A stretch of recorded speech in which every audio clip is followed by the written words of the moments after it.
Hello, welcome back to Project Study Buddies. We are doing IGCSE Mathematics Chapter 6, Equations and Transforming Formulae.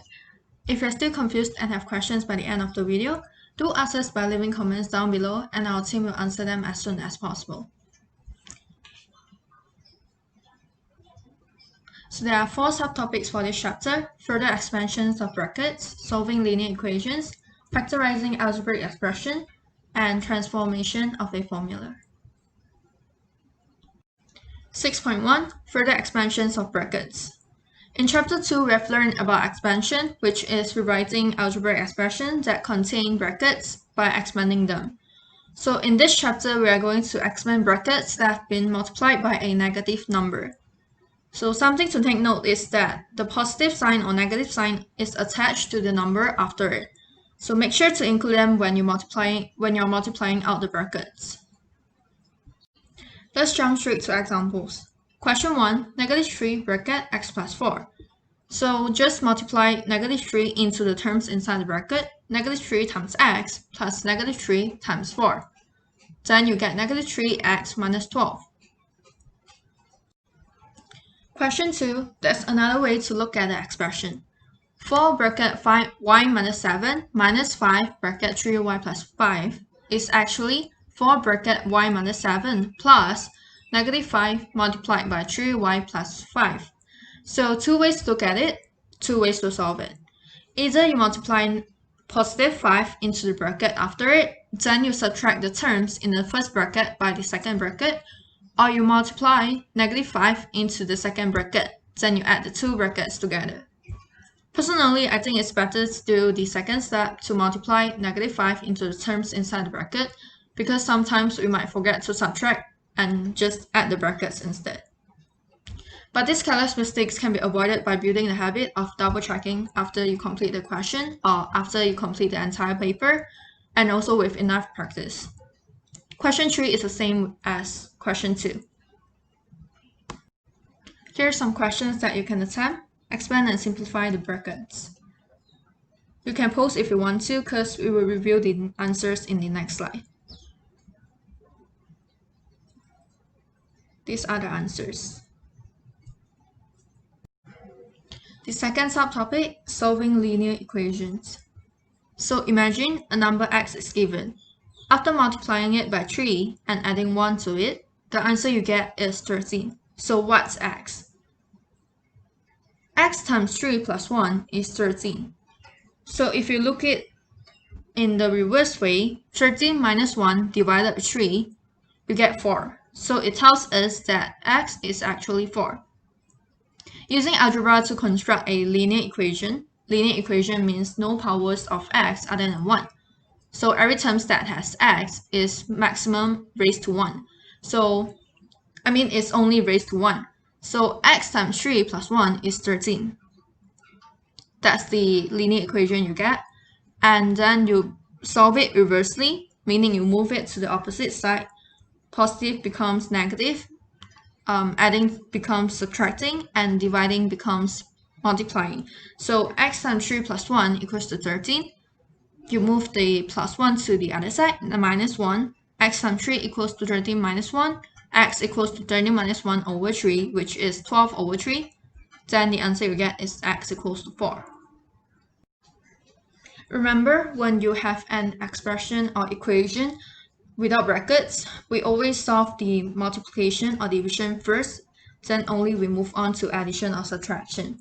So when you want to reverse it, meaning you move it to the opposite side, you always move the adding or subtraction first. Unless it has a bracket, so you always move the, let's say, anything like addition, subtraction, multiplication, division, anything that's outside the bracket first to the opposite side, only you move those inside bracket to the opposite side.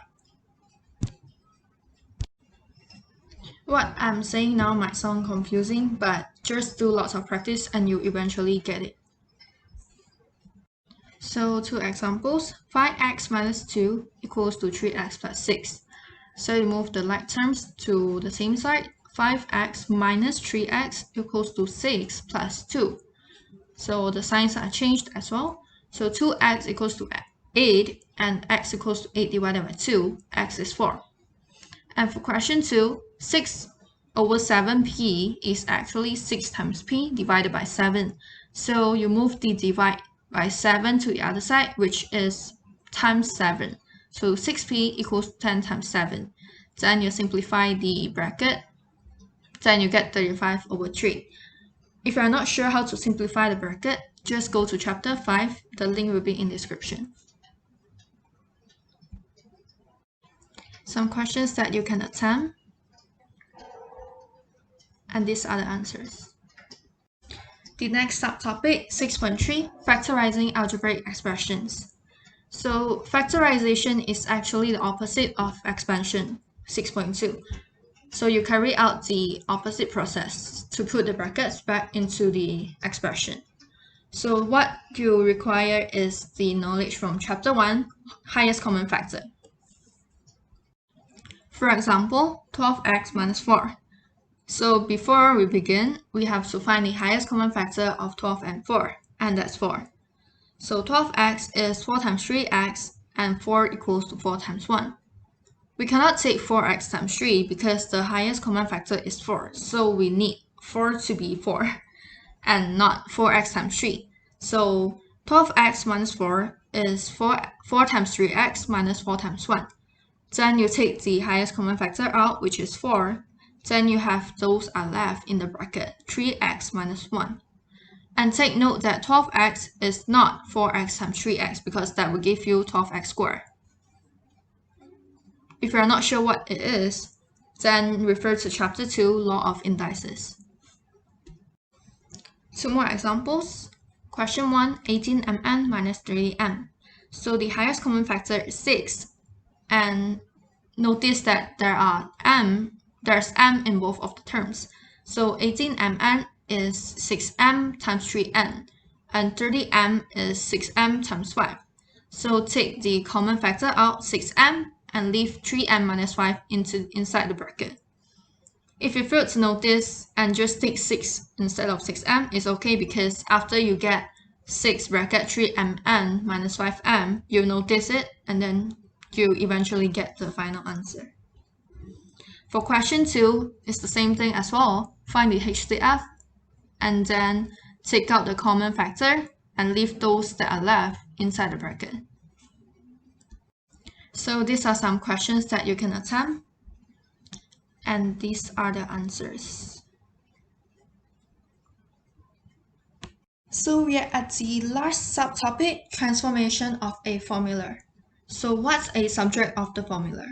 Subject of the formula is the one variable written alone on one side, either left or right, but usually left side of the formula. So for example, f equal to ma and s equals to u times t plus 1 over 2 at squared. So the one written alone on the left hand side or right hand side, f and s, they are the subject of the formula. And to change the subject of the formula, you have to rearrange the formula.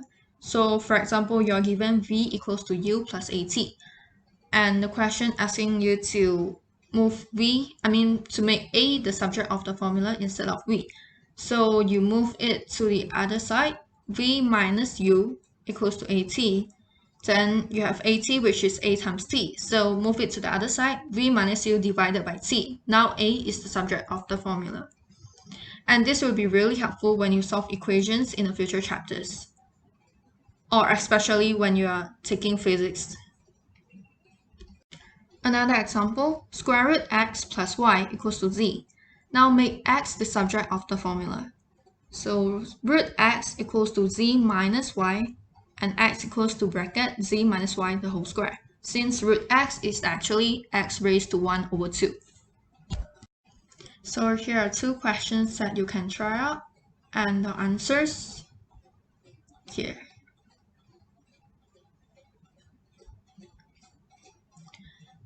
And moving to the other side is actually doing the opposite for both sides. So let's say a minus b over c equals to d. If you want to move c to the other side, divide by c to the other side, you multiply the other side by c. At the same time, you are actually multiplying the original side with c as well. So C times over C, you cancel it out, you're left with A minus B equals to D times C. And minus B equals to DC minus A. And now you want to move the -1 of the left-hand side to the opposite side. So you move it, it's actually divided by -1. So you times the opposite side with -1. And at the same time, you are actually multiplying the original side with -1 as well. So -1 times minus B is B equals to minus DC plus A, or A minus DC. So that's all for chapter 6. Remember, do lots of practice for past year questions, and also check the learning outcome provided in the syllabus, where you can find it on the Cambridge website, so that you are sure that you are familiar with all and not miss a thing that might be asked during the exams. If there's any confusion, or if you would like to have more examples and practices, comment down below and we will reply to you as soon as possible.